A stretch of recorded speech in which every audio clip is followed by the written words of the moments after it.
Devuthani Ekadashi 1 November आज शनिवारला आहे. एकादशी तिथी सकाळी 9:11 सुरू होईल आणि दुसऱ्या दिवशी म्हणजे रविवारी सकाळी 7:31 समाप्त होईल. पारण म्हणजे व्रत तोडण्याचा योग्य वेळ द्वादशी तिथीत आहे आणि तो दुसऱ्या दिवशी सकाळच्या वेळी करावा. 4 महिन्यांपूर्वी आषाढ महिन्यातील देवशयनी एकादशीला एकादशीच्या दिवशी भगवान श्री विष्णू क्षीरसागरात शेषनागावर झोपले होते. या 4 महिन्याच्या काळाला चातुर्मास म्हणतात. या काळात भगवान विष्णू निद्रेत असतात, म्हणून या काळात कोणतेही शुभ कार्य जसे की लग्न, मुंडन, गृहप्रवेश, नवीन कामे सुरू करणे असे काही केले जात नाही, कारण देव झोपेत असतात.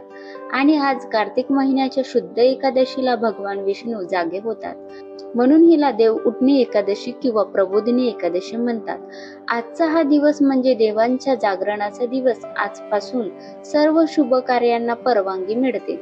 या दिवशी सकाळी लवकर उठून आंघोळ करावी, शुद्ध व चांगले वस्त्र घालावेत, घरात स्वच्छता करावी आणि अंगणात तुळशी वृंदावनाजवळ सुंदर चौक काढावा, म्हणजेच रांगोळी काढावी. वृंदावनाजवळ दीप लावावा आणि तिथे भगवान विष्णू श्रीहरी ची पूजा करावी. भगवानाला तुळशीपत्र, फुलं, तांदूळ, खीर, फळ आणि नैवेद्य अर्पण करावा. ओम नमो नारायणाय किंवा ओम नमो भगवते वासुदेवाय नमः असा मंत्र जप करावा. मनापासून प्रार्थना करावी की प्रभू आमच्या घरात सुख, शांती आणि समाधान राहू दे. या दिवशी काही ठिकाणी तुळशी विवाहाची तयारी होते.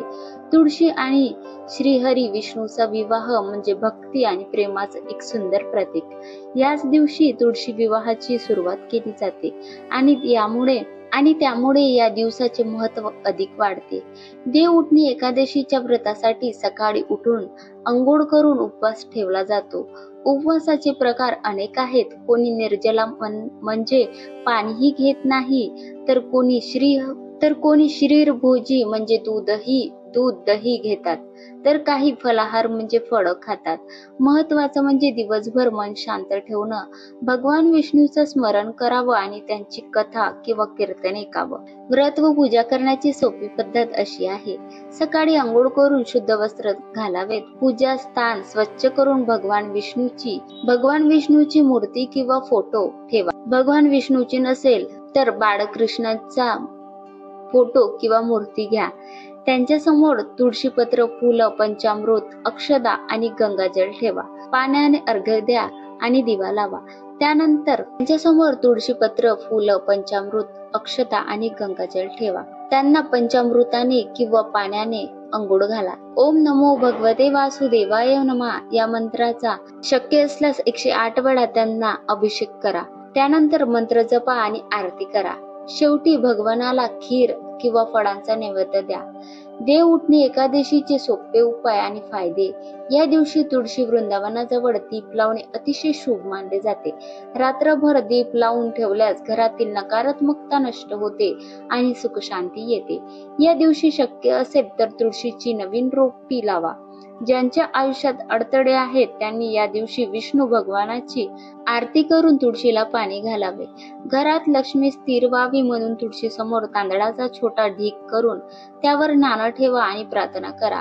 ज्यांना वैवाहिक जीवनात सुख हवं आहे त्यांनी या दिवशी विष्णू तुळशी विवाहाचे दर्शन किंवा पूजा करावी. हा दिवस दान धर्मासाठीही योग्य आहे. गरिबांना अन्न द्या, वस्त्र द्या किंवा गाईला चारा द्या. जर व्रत काही कारणामुळे चुकलं तर त्यांचे उपाय सोपे आहेत.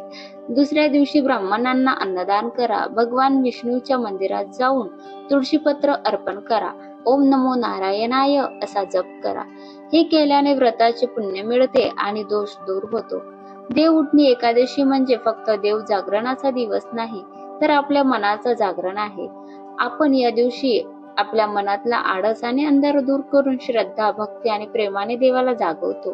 घरात दीप लावतो, अंगणात तुळशी लावतो आणि आपल्या मनात श्रद्धेचा दिवा प्रज्वलित करतो. हा दिवस म्हणजे भक्तीची आणि प्रकाशाची सुरुवात. या दिवसानंतर पुन्हा लग्न समारंभ, नवे शुभ काम आणि सण साजरे करण्याचा काल सुरू होतो. म्हणून या दिवसाला अत्यंत मंगल दिवस म्हटलं जातं. देवउठणी एकादशीचं महत्व असं सांगितलं जातं की जो व्यक्ती या दिवशी भगवान विष्णूची भक्ती करतो त्याला आयुष्यात सुख, समृद्धी आणि शांतता लाभते. भगवान विष्णू आणि तुळशीचे आशीर्वाद मिळतात आणि सर्व अडथळे दूर होतात. म्हणून आजच्या या पवित्र दिवशी श्रद्धा आणि भक्तीने आपल्या घरात देवउठणी एकादशी साजरी करा. तुळशी वृंदावनाजवळ दिवे लावा, भगवानाला नमस्कार करा आणि मनात म्हणा, जय श्री विष्णू, जय श्री तुळशी माता. हीच खरी सुरुवात आहे शुभ काळाची. या दिवशी देवासोबत आपली मनही जोडवून या. असं मानलं जातं की या दिवसापासून सर्व शुभ कार्याची सुरुवात केली जाते, कारण भगवान श्री विष्णू या दिवशी निद्रेतून उठून पुन्हा लोककल्याणासाठी कार्य करतात. म्हणून विवाह, गृहप्रवेश, मुहूर्त याची सुरुवात ह्या दिवसानंतर केली जाते. तर या देवउठणी एकादशीला भक्तिभावाने व्रत करा, विष्णू आणि तुळशीची पूजा करा आणि लक्ष्मी माताला आपल्या घरी बोलवा आणि आपल्या घरात सुख, शांती आणि लक्ष्मी स्थिर होऊ द्या. जर तुमच्याकडे भगवान विष्णूचा फोटो किंवा मूर्ती नसेल तर तुम्ही बाळकृष्णांची मूर्ती घेऊन त्यावरती अभिषेक करून त्यांची पूजा अर्चना करू शकता. या दिवशी श्री विष्णूचा जागरण मंत्र असा आहे: उठो देवा, उठो देवा, उठो गोविंदा दामोदर माधवा, 4 मास झाले निद्रत, आता जागे वा प्रभू केशवा. तुलसी पूजन मंत्र: तुलसीये नमा नमा, सर्व पाप प्रणाशिनी, पाप हरे तू मे देवी, नमस्ते तुलसी शुभे. पुराणात असं सांगितलं आहे की एकदा भगवान विष्णू 4 महिन्याच्या निद्रेत गेले आणि सगळ्या देवकार्यांमध्ये थांबा लागला. देव आणि भक्त यांची अव्यवस्था खिन्न झाली. कार्तिक शुक्ल एकादशीला भगवान विष्णू जागे झाले आणि म्हणाले, आता मी पुन्हा सर्वांच्या कल्याणासाठी कार्य करीन. त्या दिवसापासून शुभ कार्याचा आरंभ होतो. तर या दिवशी सकाळी भगवान विष्णूला पिवळ्या फुलांचा हार अर्पण करा. ओम नमो भगवते वासुदेवाय हा मंत्र 108 वेळा जप करा. गरिबांना अन्नदान करा, वस्त्रदान करा आणि तुळशीच्या कुंडीत तुपाचा दिवा लावा. तुलसी आणि विष्णूच्या मूर्तीभोवती 7 फेऱ्या मारा. गायीला गुड रोटी द्या आणि तिचे आशीर्वाद घ्या.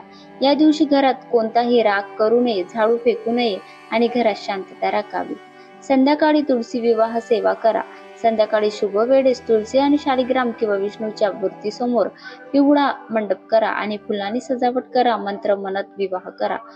श्री तुलसे श्री विष्णवे नमा, एकत्र मिलन मंगल भवतु. विवाहानंतर गोड नैवेद्य दाखवा. खीर, पुरणपोळी, गुळ, पोहे उत्तम मानले जातात आणि मग सर्वांना प्रसाद वाट. या दिवशी केलेले व्रत, दान, सेवा आणि मंत्र जप यामुळे जन्मांतरीचे पाप नष्ट होतात.